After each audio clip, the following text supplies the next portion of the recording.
നമുക്ക് പ്രാർത്ഥിക്കാം. ഞങ്ങളെ നിവാസിതമായി സ്നേഹിക്കുന്ന സ്വർഗ്ഗസ്ഥ പിതാവേ, ഈ വിശുദ്ധ ദിവസത്തിൻ്റെ പ്രഭാതത്തിൽ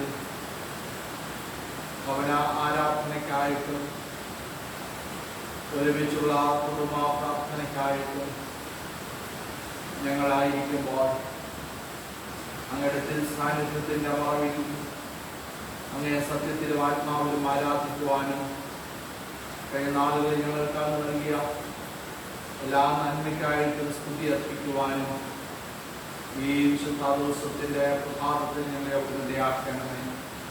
ഇന്നത്തെ ഞങ്ങളുടെ ഒരുമിച്ചുള്ളതായ പ്രാർത്ഥന ദൈവാവചനാധ്യാനം ഏറ്റവും അനുഗ്രഹത്തെ മുഖാന്തരമാക്കി അങ്ങ് അവിടുന്ന് ഞങ്ങളുടെ ജീവിതത്തിൽ തീർക്കണമേ. ഈ ശുശ്രൂഷയിൽ പങ്കുചേരുന്ന എല്ലാ കുടുംബങ്ങളെയും എല്ലാ വ്യക്തികളെയും തിരുക്കരങ്ങളെ സമർപ്പിച്ചുകൊണ്ട് പ്രാർത്ഥിക്കുന്നു. യേശുനാമത്തിൽ പ്രാർത്ഥനയെ കേൾക്കണമേ. ആമേൻ. കർത്താവിൻ്റെ സ്തുതിക്കായി ക്രിസ്തീയ ഗീതങ്ങളിൽ 477 ഗീതം 477. എല്ലാവരും യേശുനാമത്തെ എന്നേക്കും വാഴ്ത്തലും അതിൻ്റെ 1, 2 അവസാനത്തെ ചരണങ്ങൾ നമുക്ക് ഒരുമിച്ച് പാടാം.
നമ്മുടെ പിതാവായ ദൈവത്തിൽ നിന്നും കർത്താവായ യേശുക്രിസ്തുവിൽ നിങ്ങൾക്ക് കൃപയും സമാധാനവും ഉണ്ടാകട്ടെ.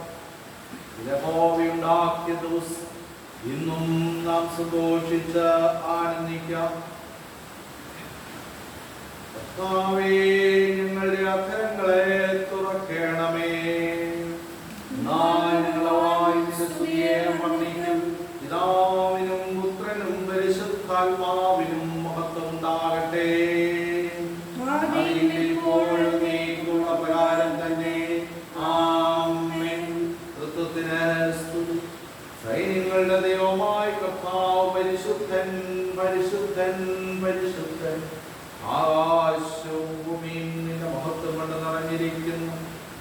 മഹോന്നതനായ കർത്താവേ, നിനക്ക് മഹത്വമുണ്ടാകട്ടെ. നാമത്തിൽ വന്നവനും വരുവാനിരിക്കുന്നവനും വാഴ്ത്തപ്പെട്ടവനാകുന്നു. ഉന്നതങ്ങളിൽ സ്തുതി. ദൈവമേ, നീ പരിശുദ്ധനാകുന്നു. ദൈവമേ, നീ പരിശുദ്ധനാകുന്നു. സർവശക്തനേ, നീ പരിശുദ്ധനാകുന്നു. സർവശക്തനേ, നീ പരിശുദ്ധനാകുന്നു. മരണമില്ലാത്തവനേ, നീ പരിശുദ്ധനാകുന്നു. മരണമില്ലാത്തവനേ, നീ പരിശുദ്ധനാകുന്നു. ഞങ്ങൾക്ക് വേണ്ടി ക്രൂശിക്കപ്പെട്ട ഞങ്ങളുടെ വീണ്ടെടുപ്പുകാരനായ കർത്താവേ, ഞങ്ങളോട് കരുണ ചെയ്യണമേ. ഞങ്ങൾക്ക് വേണ്ടി ക്രൂശിക്കപ്പെട്ട ഞങ്ങളുടെ വീണ്ടെടുപ്പുകാരനായ കർത്താവേ, ഞങ്ങളോട് കരുണ ചെയ്യണമേ. പരിശുദ്ധാത്മാവായ കർത്താവേ, ഞങ്ങളോട് കരുണ ചെയ്യണമേ. പരിശുദ്ധാത്മാവായ കർത്താവേ, ഞങ്ങളോട് കരുണ ചെയ്യണമേ. കർത്താവേ, ഞങ്ങളുടെ പ്രാർത്ഥനകളും സ്തോത്രങ്ങളും കൈക്കൊണ്ട് ഞങ്ങളോട് കരുണ ചെയ്യണമേ. കർത്താവേ, ഞങ്ങളോട് കരുണ ചെയ്യണമേ. സർവശക്തനായ ദൈവമേ, ഞങ്ങളുടെ സ്വർഗ്ഗസ്ഥ പിതാവേ, ഞങ്ങളുടെ ഹൃദയങ്ങൾ സമാധാനവും സ്വസ്ഥതയും കണ്ടെത്തുന്നത് അങ്ങിൽ മാത്രമാകുന്നുവല്ലോ. ഈ ആരാധനയുടെ സമയത്ത് അങ്ങേ തന്നെ ഞങ്ങൾക്ക് വെളിപ്പെടുത്തി തരണമേ. അങ്ങയുടെ ആത്മീയവരങ്ങൾ ഞങ്ങളുടെ മേൽ പകരണമേ. ഈ വിശുദ്ധമായ ശാന്ത സമയം ദൈവിക കാര്യങ്ങളിൽ ഞങ്ങൾക്ക് പ്രയോജനമായി തീരുവാനും അങ്ങ് ഞങ്ങൾക്ക് ചെയ്യുവാൻ തന്നിരിക്കുന്ന വലിയ തികക്കേണ്ടതിന് ഞങ്ങളെ പുതുക്കി ശക്തീകരിക്കുവാനും ഞങ്ങളുടെ കർത്താവായ യേശുക്രിസ്തു മൂലം കൃപ ചെയ്യണമേ. ആമേൻ. പാപസ്വീകാരം. നമുക്ക് പാപമില്ല എന്ന് നാം പറയുന്നുവെങ്കിൽ നമ്മെ തന്നെ വഞ്ചിക്കുന്നു. സത്യം നമ്മിലില്ലാതെയായി നമ്മുടെ പാപങ്ങളേക്ക് പറയുന്നുവെങ്കിൽ അവൻ നമ്മോട് പാപങ്ങളെ ക്ഷമിച്ച് സകല നീതിയും പോക്കി നമ്മെ ശുദ്ധീകരിക്കുവാൻ തക്കവണ്ണം വിശ്വസ്തനും നീതിമാനും ആകുന്നു. ഞാൻ എഴുന്നേറ്റപ്പന്റെ അടുക്കൽ ചെന്നവനോട്, അപ്പാ, ഞാൻ സ്വർഗ്ഗത്തോടും നിന്നോടും പാപം ചെയ്തിരിക്കുന്നു, ഇനി നിന്റെ മകനെന്ന പേരിൽ ഞാൻ യോഗ്യനല്ല എന്ന് പറയും. ദൈവരാജ്യം സമീപിച്ചിരിക്കുന്നു. മാനസാന്തരപ്പെട്ട് സുവിശേഷത്തിൽ വിശ്വസിക്കുകയും നമുക്കുള്ള മഹാപ്രഭുവിൽ നമ്മുടെ ബലഹീനതകളിൽ സഹതാപം കാണിക്കുവാൻ കഴിയാത്തവനല്ല. ആ വഴിയെ സർവത്തിലും നമുക്ക് തുല്യമായി പരീക്ഷിക്കപ്പെട്ടവനത്രേ നമുക്കുള്ളത്. നമുക്ക് മൗനമായി നമ്മെ തന്നെ ശോധന ചെയ്യാം. നമുക്ക് നമ്മുടെ പാപങ്ങളെ സർവശക്തനായ ദൈവത്തോട് വിനീതമായി ഏറ്റുപറയാം. എല്ലാവർക്കും ചേർന്ന് പ്രാർത്ഥിക്കാം. സർവശക്തിയും മഹാകരുണയുള്ള പിതാവേ, ഞങ്ങൾ കാണാതെ പോയ ആളുകളെ പോലെ നിന്റെ വഴിയിൽ നിന്ന് തെറ്റിച്ചിരിക്കുന്നു. ഞങ്ങളുടെ സ്വന്തം ഹൃദയങ്ങളെ വിചാരങ്ങളെയും മോഹങ്ങളെയും ഞങ്ങളേക്കും അനുസരിച്ച് നടന്നിരിക്കുന്നു. ഞങ്ങൾ നിന്റെ വിശുദ്ധ കൽപ്പനകൾ നിരീക്ഷിച്ചിരിക്കുന്നു. ഞങ്ങൾ ചെയ്യേണ്ട കാര്യങ്ങൾ ചെയ്യാത്ത കാര്യങ്ങൾ ചെയ്തിരിക്കുന്നു. ഞങ്ങളിൽ സൗഖ്യവുമില്ല. അരിഷ്ടമാരായ കുറ്റക്കാരായ യോഗ്യതകളായണമേ. ഞങ്ങളുടെ പിഴകളെ ഏറ്റുപറയുന്നവരോട് ക്ഷമിക്കണമേ. ഞങ്ങളുടെ കർത്താവായ യേശുക്രിസ്തു മൂലം നീ മനുഷ്യത്വത്തോടെ അറിയിച്ചിരിക്കുവാൻ അനുഭവിക്കുന്നവരെ വീട്ടിൽ കൈക്കൊള്ളണമേ. മഹാകരുണയുള്ള പിതാവേ, നിന്റെ പരിശുദ്ധ നാമത്തിന്റെ മഹത്വത്തിനായി ഞങ്ങൾ ഇനിമേൽ ദൈവത്തോട് നീതിയോട് സ്തുതിയോട് കാണിക്കേണ്ടതിന് ക്രിസ്തുവിൽ കൃപ ചെയ്യണമേ. ആമേൻ. കരുണയുള്ള കർത്താവേ, വിശ്വാസമുള്ള ജനങ്ങൾ ഞങ്ങളുടെ സകല പാപങ്ങളും ശുദ്ധീകരിക്കപ്പെട്ടു ശാന്ത മനസ്സോടെ സേവിക്കുവാനും പാപമോചനവും സമാധാനവും നൽകണമെന്ന് ഞങ്ങളുടെ കർത്താവായ യേശുക്രിസ്തു മൂലം ഞങ്ങൾ അങ്ങയോട് അപേക്ഷിക്കുന്നു. ആമേൻ. കർത്താവിനെ സ്തുതിക്കുവേൻ. സ്തുതിക്കപ്പെട്ടെ. നമുക്കെല്ലാവർക്കും കൂടെ ചേർന്ന് 29-ാം സങ്കീർത്തനം ഒരുമിച്ച് വായിക്കാം. 29-ാം സങ്കീർത്തനം. ദൈവപുത്രന്മാരെ, യഹോവയ്ക്ക് കൊടുപ്പീൻ. യഹോവയ്ക്ക് മഹത്വവും ശക്തിയും കൊടുപ്പീൻ. യഹോവയ്ക്ക് അവന്റെ നാമത്തിന്റെ മഹത്വം കൊടുപ്പീൻ. വിശുദ്ധാലങ്കാരം ധരിച്ച് യഹോവയെ നമസ്കരിപ്പീൻ. യഹോവയുടെ ശബ്ദം വെള്ളത്തിന്മീതെ മുഴങ്ങുന്നു. പെരുവെള്ളത്തിന്മീതെ യഹോവ മഹത്വത്തിന്റെ ദൈവം തന്നെ ഇടിമുഴങ്ങുന്നു. യഹോവയുടെ ശബ്ദം ശക്തിയോടെ മുഴങ്ങുന്നു. യഹോവയുടെ ശബ്ദം അഗ്നിയോടെ മുഴങ്ങുന്നു. യഹോവയുടെ ശബ്ദം ദേവദാരുക്കളെ തകർക്കുന്നു. യഹോവ ലെബാനോനിലെ ദേവദാരുക്കളെ തകർക്കുന്നു. അവനവയെ കാളക്കുട്ടിയെ പോലെയും ലെബാനോനെയും സിരിയോനെയും കാട്ടുപോത്തുകുട്ടിയെ പോലെയും കൊടുക്കുന്നു. യഹോവയുടെ ശബ്ദം ജ്വാലകളെ ചിന്തിക്കുന്നു. യഹോവയുടെ ശബ്ദം മരുഭൂമിയെ നടുക്കുന്നു. യഹോവ കാദേശ് മരുവിനെ നടുക്കുന്നു. യഹോവയുടെ ശബ്ദം മാൻപേടകളെ പ്രസവിക്കുമാറാക്കുന്നു. അത് വനങ്ങളെ തോലിരിക്കുന്നു. എന്റെ മന്ദിരത്തിൽ സകലവും മഹത്വം ചൊല്ലുന്നു. യഹോവ ജലപ്രളയത്തിന്മീതെയ്യുന്നു. യഹോവ എന്നേക്കും രാജാവായിരിക്കുന്നു. യഹോവ തന്റെ ജനത്തിന് ശക്തി നൽകും. യഹോവ തന്റെ ജനത്തെ സമാധാനം നൽകി അനുഗ്രഹിക്കും. പിതാവിനും പുത്രനും പരിശുദ്ധാത്മാവിനും മഹത്വം ഉണ്ടാകട്ടെ. ആമേൻ. വിശുദ്ധ സുവിശേഷം വിശുദ്ധ യോഹന്നാൻ എഴുതിയ സുവിശേഷം 20-ാം അധ്യായം 19-ാം വാക്യം മുതൽ 23-ാം വാക്യം വരെ. ആഴ്ചവട്ടത്തിന്റെ 1-ാം നാളായ ദിവസം നേരം വൈകുമ്പോൾ ശിഷ്യന്മാർ ഇരുന്ന സ്ഥലത്തെ ദൂതന്മാരെ പേടിച്ച് വാതിലടച്ചിരിക്കെ യേശു വന്ന നടുവിൽ നിന്നുകൊണ്ട് നിങ്ങൾക്ക് സമാധാനം എന്ന് അവരോട് പറഞ്ഞു. ഇത് പറഞ്ഞിട്ട് അവൻ കൈയും വിലാപ്പവും അവരെ കാണിച്ചു. കർത്താവിനെ കണ്ടിട്ട് ശിഷ്യന്മാർ സന്തോഷിച്ചു. യേശു പിന്നെയും അവരോട് നിങ്ങൾക്ക് സമാധാനം, പിതാവിനെ അയച്ചതുപോലെ ഞാൻ നിങ്ങളെ അയക്കുന്നു എന്ന് പറഞ്ഞു. ഇങ്ങനെ പറഞ്ഞ ശേഷം അവനോട് യൂതിയവരോട് പരിശുദ്ധാത്മാവിനെ കൈക്കൊള്ളു. ആരുടെ പാപങ്ങൾ നിങ്ങൾ മോചിക്കുന്നുവോ അവർ മോചിക്കപ്പെട്ടിരിക്കുന്നു. ആരുടെ പാപങ്ങൾ നിർത്തുന്നു അവർക്ക് നിർത്തിയിരിക്കുന്നു എന്ന് പറഞ്ഞു. ക്രിസ്തുവേ നിനക്ക് സ്തുതി ഉണ്ടായിരിക്കട്ടെ. പ്രാർത്ഥിക്കാം. എന്ന് ഞങ്ങളെ സ്നേഹിക്കുകയും ദൈവവചനത്തിലൂടെ നിരന്തരം ഞങ്ങളോട് സംവാദിക്കുകയും ചെയ്യുന്ന ഞങ്ങളുടെ സ്വർഗ്ഗസ്ഥ പിതാവായ നല്ല ദൈവമേ, ഈ വിശുദ്ധ ദിവസത്തിൻ്റെ പ്രഭാതത്തിൽ അല്പസമയത്തെ ദൈവവചനാധ്യാനത്തിനായി ഞങ്ങളെ തന്നെ സമർപ്പിക്കുകയും ദൈവസന്നിധിയിലേക്ക് ഞങ്ങൾ ഒരുമിച്ച് അടുത്തു വരികയും ചെയ്യും. വ്യക്തമായിട്ട് ഞങ്ങളോട് ഇടപെടുന്ന അനുഗ്രഹീതമായ സമയമാക്കി ഞങ്ങളുടെ ജീവിതത്തിൽ ഈ ധ്യാന സമയത്തെ തീർക്കുകയാണ്. യേശുവിൻ്റെ നാമത്തിൽ തന്നെ ആമേൻ. ഇന്ന് ഒരുമിച്ചുള്ള തിരുവചന ധ്യാനത്തിനായിട്ട് എഹെസ്കേൽ പ്രവചനം 36-ാം അധ്യായം അതിൻ്റെ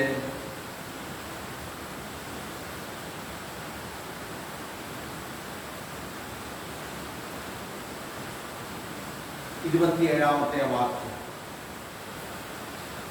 ഞാൻ എൻ്റെ ആത്മാവിനെ നിങ്ങളുടെ ഉള്ളിൽ ആക്കി നിങ്ങളെ എൻ്റെ ചട്ടങ്ങളിൽ നടക്കുമാറാക്കും. നിങ്ങൾ എൻ്റെ വിധികളെ പ്രമാണിച്ച് അനുഷ്ഠിക്കും. ഒരു വാക്യം കൂടെ വായിക്കുന്നു. 26-ാമത്തെ വാക്യം. ഞാൻ നിങ്ങൾക്ക് പുതിയൊരു ഹൃദയം തരും, പുതിയൊരു ആത്മാവിനെ ഞാൻ നിങ്ങളുടെ ഉള്ളിലാക്കും.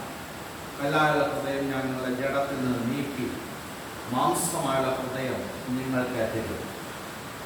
And I will give you a new heart, and a new spirit I will put within you, and I will remove the heart of stone from your flesh and give you a heart of flesh. ഈ വിശുദ്ധ ദിവസത്തിൽ വിവിധ ഭവനങ്ങളിലായിരുന്ന് ഈ ദിവ്യ ആരാധനയിൽ പങ്കുചേരുവാൻ ദൈവം നൽകിയ അവസരത്തിനായിട്ട് സ്തുതി അർപ്പിക്കുന്നു. തുടർന്നുള്ള ചില ആഴ്ചകളിലൂടെ ദേവാലയത്തിൽ ഒരുമിച്ച് കൂടുവാൻ കഴിയാത്ത സാഹചര്യം നമ്മുടെ മുൻപിൽ ഉണ്ട്. അതുകൊണ്ട് തുടർന്നുള്ള ആഴ്ചകളിലും വിവിധ ഭവനങ്ങളിലായിരുന്ന ഈ ആരാധനയിൽ നമുക്ക് ഒരുമിച്ച് പങ്കുചേരുവാൻ ദൈവം ഇടയാക്കട്ടെ. ഇന്ന് ഈ ആരാധനയിൽ പങ്കുചേരുന്ന ഏവരെയും ഇടവപ്പട്ടക്കാരിൽ നിന്നുള്ള നിലയിൽ ഞാൻ സ്വാഗതം ചെയ്യുന്നു. ദൈവം നമ്മുടെ ഒരുമിച്ചുള്ള ഭവന കൂട്ടായ്മകളെയും ഭവന പ്രാർത്ഥനകളെയും അനുഗ്രഹിക്കട്ടെ എന്ന് പ്രാർത്ഥിക്കുന്നു. ഇന്ന് സഭയായി നാം എക്കോളജിക്കൽ സൺഡേ ആയിട്ട് പരിസ്ഥിതി ഞായറാഴ്ചയായിട്ട് ആചരിക്കുകയാണ്. ഇന്ന് സഭയായി നാം ചിന്തിക്കുന്ന ചിന്താവിഷയം വിമോചനത്തിനായുള്ള സൃഷ്ടിയുടെ നിലവിളി എന്നുള്ളതാണ്. Creation groans for liberation. വിമോചനത്തിനായുള്ള സൃഷ്ടിയുടെ വേദന, കരച്ചിൽ. യെഹെസ്കേൽ പ്രവചനം 36-ാം അധ്യായം അതിൻ്റെ 24 മുതലുള്ള വാക്യങ്ങളും നാം അല്പസമയത്തിന് മുൻപ് വായിച്ചു കേട്ട 29-ാം സങ്കീർത്തനവും സുവിശേഷ വേദഭാഗമായിട്ട് നാം ശ്രദ്ധിച്ച വിശുദ്ധ യോഹന്നാന്റെ സുവിശേഷം 20-ാം അധ്യായം 19 മുതലുള്ള വാക്യങ്ങളും വിശുദ്ധ പൗലോസ് റോമർക്കെഴുതിയ ലേഖനം 8-ാം അധ്യായവും 18 മുതൽ 25 വരെയുള്ള വാക്യങ്ങളുമാണ് ഇന്നത്തെ ആരാധനയിൽ നമുക്ക് ലഭിച്ചിരിക്കുന്ന വേദഭാഗം. പരിസ്ഥിതി ഞായറാഴ്ചയായിട്ട് ഇന്ന് നാം ആചരിക്കുമ്പോൾ ദൈവത്തിൻ്റെ വചനം വളരെ വ്യക്തമായിട്ട് സൃഷ്ടാവായ ദൈവത്തിന് തൻ്റെ സൃഷ്ടിയോടുള്ള ബന്ധം വളരെ മനോഹരമായിട്ട് ദൈവവചനത്തിൽ വിവരിച്ചിരിക്കുന്നത് നമുക്ക് മനസ്സിലാക്കാൻ കഴിയും. പ്രപഞ്ചത്തിലെ എല്ലാ ചരാചരങ്ങൾക്കും പ്രാധാന്യവും അതിൻ്റെതായ പ്രത്യേകതയും വിവിധമായ ഉത്തരവാദിത്തങ്ങളും ചുമതലകളും നൽകിയാണ് ദൈവം സൃഷ്ടിച്ചത്. അവിടെ മനുഷ്യനെ കുറിച്ചുള്ള ദൈവത്തിൻ്റെ വലിയ ആഗ്രഹം ഈ പ്രകൃതിയോടൊത്ത് ജീവിക്കുക എന്നുള്ളതാണ്. എന്നാൽ കാലാകാലങ്ങളിൽ മനുഷ്യൻ പ്രകൃതിയെ ചൂഷണം ചെയ്യുകയും പ്രകൃതിയിലെ വിഭവങ്ങളെ മനുഷ്യന്റെ താല്പര്യങ്ങൾക്കനുസരിച്ച് അമിതമായിട്ട് ഉപയോഗിക്കുകയും വിനിയോഗിക്കുകയും ചെയ്തതിൻ്റെ ഫലമായി പ്രകൃതി ഇന്ന് പല രൂപങ്ങളിലും പല ഭാവങ്ങളിലും മനുഷ്യനോട് പ്രതികരിച്ചുകൊണ്ടിരിക്കുന്നു. അതിൻ്റെ ഭാഗമായി നിരവധി ദുരന്തങ്ങളും നിരവധി പ്രയാസങ്ങളും മാനവജാതി മനുഷ്യകുലം അനുഭവിച്ചുകൊണ്ടിരിക്കുന്നു എന്നുള്ളത് ഒരു യാഥാർത്ഥ്യമാണ്. ഇങ്ങനെയുള്ളതായ ഒരു സന്ദർഭത്തിലാണ് ഇന്ന് സഭ എക്കോളജിക്കൽ സൺഡേ ആയിട്ട് ആചരിക്കുന്നത്. നാം വായിച്ചു കേട്ട യെഹെസ്കേൽ പ്രവചനം 36-ാം അധ്യായം 26-ാം വാക്യത്തെ ആസ്പദമാക്കിക്കൊണ്ട് ആദ്യത്തെ ചിന്ത പങ്കിടുവാനായിട്ട് ഞാൻ ആഗ്രഹിക്കുന്നു.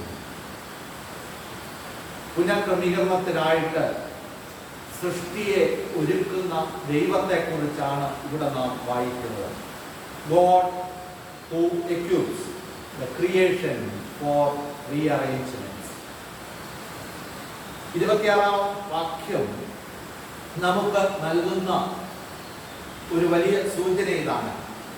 And I will give you a new heart and a new spirit I will put within you. ഞാൻ നിങ്ങൾക്ക് പുതിയൊരു ഹൃദയം തരും, പുതിയൊരു ആത്മാവിനെ ഞാൻ നിന്റെ ഉള്ളിൽ ആക്കും. ഇസ്രായേൽ ചരിത്രം നാം പഠിക്കുമ്പോൾ ഗോത്രങ്ങളെ രണ്ടായിട്ട് വിഭജിച്ച് സാമ്പത്തിക വളർച്ചയ്ക്കും കച്ചവട ബന്ധം വ്യാപാര ബന്ധം വളർത്തുന്നതിനുമായി അയൽ രാജ്യങ്ങളുമായി കരാറിൽ ഏർപ്പെടേണ്ടതായിട്ട് വന്നു എന്ന് ഇസ്രായേൽ ചരിത്രം നമ്മെ ഓർമ്മിപ്പിക്കും. അതിൻ്റെ ഫലമായി കാർഷിക മേഖലയിൽ വലിയ ഒരു ഉയർച്ചയാണ് ഉണ്ടായത്. ആമോസ് പ്രവാചകന്റെ പുസ്തകം 8ഉം 9ഉം അധ്യായങ്ങളിലൊക്കെ ഇത് നമുക്ക് വായിക്കുവാനായിട്ട് കഴിയുന്നു. ഈ ഒന്നാം പാഠമായിട്ട് നമുക്ക് ലഭിച്ചിരിക്കുന്ന വേദഭാഗത്തെ എസ്കേൽ പ്രവചനം ദൈവജനത്തിന് ദൈവത്തിൻ്റെ പദ്ധതിയെ വെളിപ്പെടുത്തുന്ന ഒരു വേദഭാഗമാണ്. അതിനുവേണ്ടി ദൈവം ആരെയാണ് തിരഞ്ഞെടുത്തത്? അതിനുവേണ്ടി ദൈവം തിരഞ്ഞെടുത്തത് പൗരോഹിത്യ കുലത്തിൽപ്പെട്ട ബൂസിയുടെ മകനായ യെഹെസ്കേലിനെയായിരുന്നു. തുടർന്ന് ഒരു പ്രവാചകനായിട്ട് അവൻ മാറി. ദൈവത്തിൻ്റെ വളരെ വ്യക്തമായ ഇടപെടലാണ് ഈ വേദഭാഗത്ത് നമുക്ക് വായിക്കുവാനായിട്ട് കഴിയുന്നത്. അതിൻ്റെ ഭാഗമായി ഇസ്രായേൽ മക്കൾക്ക് ദൈവം നൽകുന്ന വാഗ്ദാനം, നിങ്ങൾക്ക് ഒരു പുതിയ ഹൃദയവും പുതിയ ഒരു ആത്മാവും, ഒരു പുതിയ അനുഭവത്തിലേക്ക് ഇസ്രായേൽ മക്കളെ നയിക്കുകയാണ്. പ്രിയമുള്ളവരെ, ഇവിടെ നമുക്ക് ലഭിക്കുന്ന വേദപുസ്തക ചിന്ത, മനുഷ്യനിൽ മാറ്റമുണ്ടാകുമ്പോൾ പ്രകൃതിയിലും മാറ്റമുണ്ടാകും. മനുഷ്യനിൽ മാറ്റമുണ്ടാകുമ്പോൾ അവൻ ഇടപെടുന്ന ഫലങ്ങളിൽ മാറ്റമുണ്ട്. മനുഷ്യനിൽ മാറ്റമുണ്ടാകുമ്പോൾ അവന്റെ കരസ്പർശനം ഏൽക്കുന്നതായ ഇടങ്ങളിലെല്ലാം മാറ്റങ്ങൾ ദർശിക്കുവാൻ കഴിയും. ഈ 36-ാം അധ്യായം അതിന് 31-ാമത്തെ വാക്യത്തിൽ കുറെ കൂടെ വ്യക്തമായിട്ട് ഓർമ്മിപ്പിക്കുന്നു. 30-31 വാക്യങ്ങളിലാണ് ക്ഷാമം മാറി ഭൂമിയിൽ നല്ല വിളവുണ്ടാകും എന്ന് ഓർമ്മിപ്പിക്കുന്നു. 35-ാമത്തെ വാക്യത്തിലേക്ക് വരുമ്പോൾ ദൈവത്തിന്റെ വാഗ്ദാനം, ശൂന്യമായി കിടന്നിരുന്ന ദേശം ഏദൻ തോട്ടം പോലെ ആയിത്തീർന്നുവല്ലോ, വാഴും ശൂന്യമായി ഇടിഞ്ഞു കിടന്ന പട്ടണങ്ങൾ ഉറപ്പും നിവാസികളുള്ളവയായി തീർന്നുവല്ലോ. ദൈവത്തിന്റെ പദ്ധതിയാണ് അവിടെ വിവരിക്കുന്നത്. ഏദൻ തോട്ടം പോലെ ആയിത്തീർന്നല്ലോ, ക്ഷാമം മാറി നല്ല വിളവ് തരുന്ന അനുഭവം. ഏദൻ തോട്ടത്തെ എന്തുകൊണ്ടാണ് അവിടെ സൂചിപ്പിക്കുന്നത്? എല്ലാ നന്മകളുടെയും സമൃദ്ധിയുടെയും അടയാളമായിട്ടാണ്. ഏദൻ തോട്ടത്തെ ഉൽപ്പത്തി പുസ്തകം നമുക്ക് എടുത്തു കാണിക്കുന്നു. അപ്പോൾ മനുഷ്യനിൽ മാറ്റം ഉണ്ടാകുമ്പോൾ ഏദൻ തോട്ടത്തിന്റെ സമൃദ്ധിയും നന്മയും നമ്മുടെ ചുറ്റുപാടുകൾ അനുഭവിക്കാൻ കഴിയുമെന്നും ഓർമ്മിപ്പിക്കുക. അതുകൊണ്ട് ഈ രാവിലെ സമയം ഈ വേദപുസ്തക ചിന്ത നമ്മളെ നയിക്കുന്നത്, എനിക്കും നിങ്ങൾക്കും ഇന്ന് ആവശ്യം ഒരു മനമാറ്റമാണ്. ഇതാണ് ദൈവം ആഗ്രഹിക്കുന്നത്. ആ ആഗ്രഹമാണ് ഉൽപ്പത്തി പുസ്തകം മുതൽ വായിക്കുമ്പോൾ പ്രവാചകനിൽ കൂടെ, അനേക പ്രവാചകന്മാരിൽ കൂടെ ഈ ലോകത്തോടെ വെളിപ്പെടുത്തുന്നത്. ആ ആഗ്രഹമാണ് പുത്രനിൽ കൂടെ വെളിപ്പെടുത്തി നൽകുന്നു. അതാണ് വിശുദ്ധ യോഹന്നാന്റെ സുവിശേഷം 20-ാം അധ്യായം 21-ാമത്തെ വാക്യത്തില് നാം വായിച്ച് കേട്ടത്. അവിടെ പറയുന്നു, യേശു പിന്നെയും അവരോട്, നിങ്ങൾക്ക് സമാധാനം, പിതാവ് എന്നെ അയച്ചതുപോലെ ഞാനും നിങ്ങളെ അയക്കുന്നു എന്ന് പറഞ്ഞു. Jesus said to them again, peace be with you. As the Father has sent me, even so I am sending you. വലിയ നിയോഗം പുത്രൻ തന്റെ ശിഷ്യ ഗണത്തിന് നൽകുകയാണ്. ഇവിടെ നിന്നാണ് ഞാൻ രണ്ടാമത്തെ ചിന്ത പറയുവാൻ ആഗ്രഹിക്കുന്നത്. ഭാരിച്ച ഉത്തരവാദിത്തം, ഗ്രേറ്റ് റെസ്പോൺസിബിലിറ്റി എന്തായിരുന്നു? എല്ലാ ചരാചരങ്ങളെയും വിടുവിക്കാൻ, ലിബറേഷൻ ഫോർ ഓൾ. ആ നിയോഗമാണ് ശിഷ്യന്മാർക്ക് കൊടുക്കുന്നത്. ഇതാണ് വിശ്വാസ സമൂഹത്തിന് ഇന്ന് ലഭിച്ചിരിക്കുന്ന നിയോഗം. ക്രൈസ്തവ സഭയ്ക്ക് ലഭിച്ചിരിക്കുന്ന നിയോഗം. ഉയർത്തെഴുന്നേറ്റ കർത്താവ് ശിഷ്യന്മാർക്ക് നൽകിയ ഇതേ നിയോഗം. ഇതാണ് സഭയുടെ അടിസ്ഥാന ഘടകം. ദൈവസ്നേഹവും കരുതലും എല്ലാറ്റിന്മേലും പകരപ്പെടുക. ഇത് നഷ്ടപ്പെടുമ്പോഴാണ് മനുഷ്യനല്ലാതായി മാറുന്നത്. ഇത് നഷ്ടപ്പെടുമ്പോഴാണ് സഭയല്ലാതായി മാറുന്നത്. ഇത് നഷ്ടപ്പെടുമ്പോഴാണ് മനുഷ്യൻ പരസ്പരം പോരടിക്കുന്നതും സഭകൾ തമ്മിൽ പോരടിക്കുന്നതും എല്ലാം നമുക്ക് കാണുവാനായിട്ട് കഴിയും. ഇന്ന് നാം പ്രകൃതി ദുരന്തങ്ങളും പ്രകൃതിയിൽ ഉളവാകുന്ന പലതരത്തിലുള്ള രോഗങ്ങളും കണ്ടുകൊണ്ടിരിക്കുകയാണ്. ഇതെല്ലാം ഇന്ന് മനുഷ്യന്റെ സ്വസ്ഥതയെ നഷ്ടപ്പെടുത്തുന്നില്ല. ഇവിടെയാണ് ഈ പ്രഭാതത്തില് എന്താണ് എൻ്റെ ഉത്തരവാദിത്വം ഈ വേദഭാഗം എനിക്ക് നൽകുന്നത്. പ്രകൃതിയെ ദൈവം സൃഷ്ടിച്ചതാണെന്ന് ഞാൻ നിങ്ങൾ മനസ്സിലാക്കി. പ്രകൃതിയിലെ എല്ലാറ്റിനെയും സംരക്ഷിക്കുക, കരുതുക, ദൈവസ്നേഹം പകരപ്പെടുക, പകർന്നു കൊടുക്കുക നമ്മുടെ ഉത്തരവാദിത്തമാണെന്ന് മനസ്സിലാക്കുക. ഈ പ്രകൃതിയെ കരുതുവാനായിട്ടാണ് ദൈവം നമ്മോട് ആവശ്യം. സകല ചരാചരങ്ങളെയും സ്നേഹിക്കുകയും കരുതുകയും ചെയ്യുവാൻ ഇന്ന് രാവിലെ സമയം ദൈവത്തിൻ്റെ വചനം നമ്മെ ആഹ്വാനം ചെയ്യും. പ്രകൃതി ദുരന്തങ്ങളും പകർച്ചവ്യാധികളും എല്ലാം ഇന്ന് നാം അനുഭവിച്ചുകൊണ്ടിരിക്കുമ്പോൾ ഒരു വലിയ ഉത്തരവാദിത്വത്തിലേക്ക് വീണ്ടും വിളിക്കുകയാണ്. ഈ പ്രകൃതിയെ കരുതുക, ഈ പ്രകൃതിയെ സ്നേഹിക്കുക, ഈ പ്രകൃതിയുടെ നന്മ അനുഭവിക്കുമ്പോൾ ഇത് ദൈവത്തിൻ്റെ കരവിരുതാണെന്ന് മനസ്സിലാക്കി ക്രിയാത്മകമായി പ്രതികരിച്ച് മുമ്പോട്ട് പോകുവാൻ വിശ്വാസ സമൂഹത്തിന് ഇടയാകട്ടെ. അതിന് ദൈവത്തിൻ്റെ പരിശുദ്ധാത്മാവ് നമ്മെ സഹായിക്കുകയും ചെയ്യുമെന്ന് പ്രാർത്ഥിക്കാം. കൃത്യമായിട്ട് പരിസ്ഥിതി ഞായറാഴ്ചയായിട്ട് ആചരിക്കുന്ന ഈ ദിനം നമുക്ക് ലഭിച്ചിരിക്കുന്ന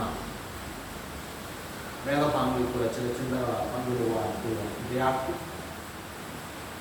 പരിസ്ഥിതി ഞായറാഴ്ചത്തേക്കുള്ള പ്രത്യേക അപേക്ഷ.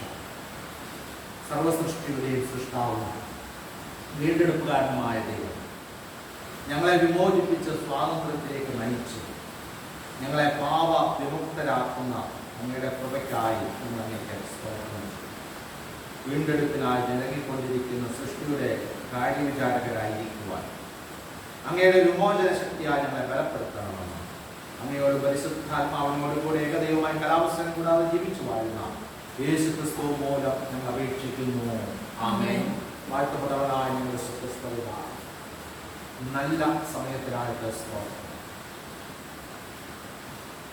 ഭവനങ്ങളിലായിരുന്ന ഈ ചെറു ആരാധനയിൽ പങ്കുചേർന്ന് ദൈവവചനം ധ്യാനിപ്പാൻ പ്രാർത്ഥിക്കുവാൻ ലഭിച്ച അവസരത്തിനായിട്ട് സ്തുതിക്കട്ടെ. ഞങ്ങളായിരിക്കുന്ന ഈ പ്രദേശത്തെ തിരുക്കരങ്ങളിൽ സമർപ്പിക്കുന്നു. അന്ന് സൃഷ്ടിച്ച മനോഹരമായ ഈ പ്രകൃതി അതിനെ ഓർക്കുവാൻ, അതിനെ സംരക്ഷിക്കുവാനുള്ള ഒരു ഉത്തരവാദിത്വം ഞങ്ങളെ വീണ്ടും ഓർമ്മിപ്പിച്ചതിന് സ്തുതിക്കട്ടെ. ദൈവമേ, ഞങ്ങൾ ഈ പ്രദേശത്തെയും ഞങ്ങളുടെ സംസ്ഥാനത്തെയും ഞങ്ങളുടെ രാജ്യത്തെയും ലോകരാഷ്ട്രങ്ങളെയും തിരുക്കരങ്ങളിൽ സമർപ്പിക്കും. ഞങ്ങൾ ഇടവകയെ തിരുക്കരങ്ങളിൽ സമർപ്പിക്കും. എല്ലാ കുടുംബങ്ങളെ ഓർക്കുക. ഞങ്ങളുടെ ഉപസഭയെ, അവിടെ ശുശ്രൂഷ നിർവഹിക്കുന്ന വൈദ്യുതി സമയം കുടുംബത്തെയും എല്ലാ കുടുംബങ്ങളെയും ഓർക്കുക. കാലത്തിൽ കഴിയുന്നവരെയും വാർദ്ധക്യത്തിലെ പ്രയാസങ്ങൾ അനുഭവിക്കുന്നവരെയും ക്ഷീണത അനുഭവിക്കുന്നവരെയും ഭവനങ്ങളിൽ വിശ്രമത്തിലായിരിക്കുന്നവരെയും പിഞ്ചു കുഞ്ഞുങ്ങളെയും യുവതി യുവാക്കളെയും തിരുക്കരങ്ങളിൽ സമർപ്പിച്ചുകൊണ്ട് പ്രാർത്ഥിക്കുന്നു. ഈ വലിയ പകർച്ചവ്യാധികളുടെ ദുരന്തത്തിൽ നിന്ന് എല്ലാവരെയും സംരക്ഷിച്ചു വന്നു. അതിൻ്റെ ദുരിതം അനുഭവിക്കുന്നവരെയും ഞങ്ങൾ ഈ സമയത്ത് ഓർത്ത് പ്രാർത്ഥിക്കുന്നു. വിടുവിക്കാൻ വേർപാടിന്റെ ദുഃഖത്തിലുള്ളവരെയൊക്കെ വേദനിക്കുന്നവർ, ആപത്തുകൾ അപകടങ്ങൾക്ക് നേരെ ഭാരപ്പെടുന്നവരെയാണ്. ആതുര ശുശ്രൂഷ രംഗത്ത് പ്രവർത്തിക്കുന്നവർ, സാമൂഹ്യ സേവന രംഗത്തായിരിക്കുന്നവർ, ആഭ്യന്തര സുരക്ഷാ രംഗത്തായിരിക്കുന്നവർ എല്ലാവരെയും ഓർത്ത് നിങ്ങൾ പ്രാർത്ഥിക്കുന്നു.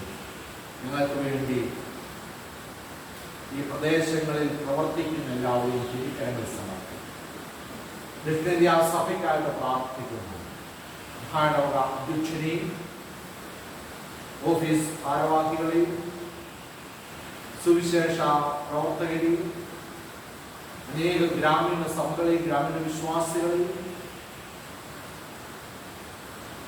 സുവിശേഷ പ്രവർത്തനങ്ങൾ മൂലം യേശുവിനെ രക്ഷിതാവായി സ്വീകരിച്ചിട്ടുള്ളവരെയും തിരുക്കരങ്ങളിൽ സമർപ്പിച്ചുകൊണ്ട് പ്രാർത്ഥിക്കുന്നു. ദൈവമായ കർത്താവേ, കഴിഞ്ഞ ആഴ്ചയിലെ ജന്മദിനവും വിവാഹ വാർഷികവും ആഘോഷിക്കുന്ന ഇടവകയിലെ എല്ലാ സ്തോത്രം ചെയ്തു. വിദൂരതയിലായിരിക്കുന്ന ഞങ്ങളുടെ കുടുംബാംഗങ്ങളെയൊക്കെ ഓർക്കുക. ഏകാന്തതയിലായിരിക്കുന്നവരുണ്ട്, ഒറ്റപ്പെട്ട കഴിയുന്നവരുണ്ട്, പകർച്ചവ്യാധിയുടെ പ്രയാസങ്ങളുടെ ഭീതിയിൽ കഴിയുന്നവരുണ്ട്, ഞങ്ങളുടെ അറിവിൽപ്പെട്ടു അറിവിൽപ്പെടാതെയും വേദനയിൽ കൂടെ കടന്നു പോകുന്നവരുണ്ട്. എല്ലാവരെയും സൗഖ്യമാക്കാൻ, സുഖപ്പെടുത്താൻ, ധൈര്യപ്പെടുത്താൻ, ശക്തിപ്പെടുത്താൻ, ബലപ്പെടുത്താൻ ഇന്ന് പകൽക്കാലം ഞങ്ങളോടുകൂടെ ഇരിക്കാൻ യേശുവിൻ്റെ നാമത്തിൽ തന്നെ ആമേൻ. സ്വർഗ്ഗസ്ഥനായ ഞങ്ങളുടെ പിതാവേ, നിന്റെ നാമം ശുദ്ധീകരിക്കപ്പെടണം. നിന്റെ രാജ്യം തിരുവിഷ്ടം സ്വർഗ്ഗത്തിലെ പോലെ ഞങ്ങൾക്ക് ആവശ്യമുള്ള ആഹാരം ഞങ്ങളുടെ കടക്കാരോട് ക്ഷമിച്ചിരിക്കുന്നത് പോലെ ഞങ്ങളുടെ കടങ്ങളെ ഞങ്ങളോട് ക്ഷമിക്കണം. ഞങ്ങളെ പരീക്ഷയിലേക്ക് പ്രവേശിപ്പിക്കാതെ ദുഷ്ടങ്ങളിൽ നിന്ന് വിടുവിക്കണം. രാജ്യവും ശക്തിയും മഹത്വവും നിനക്കുള്ളതല്ലോ. ആമേൻ. കർത്താവ് നമ്മെ അനുഗ്രഹിച്ച് കാക്കട്ടെ. കർത്താവിന്റെ തിരുമുഖം നമ്മുടെ മേൽ പ്രകാശിപ്പിച്ച് നമ്മോട് കൃപയുള്ളവനാകട്ടെ. ഇങ്ങനെ പിതാവും പുത്രനും പരിശുദ്ധാത്മാവായ ത്രിയേക ദൈവത്തിന്റെ കൃപകളും അനുഗ്രഹങ്ങളും വാഴുന്നത് നിങ്ങളെല്ലാവരോടും കൂടെ എപ്പോഴും ഇരിക്കുമാറാകട്ടെ. ആമേൻ.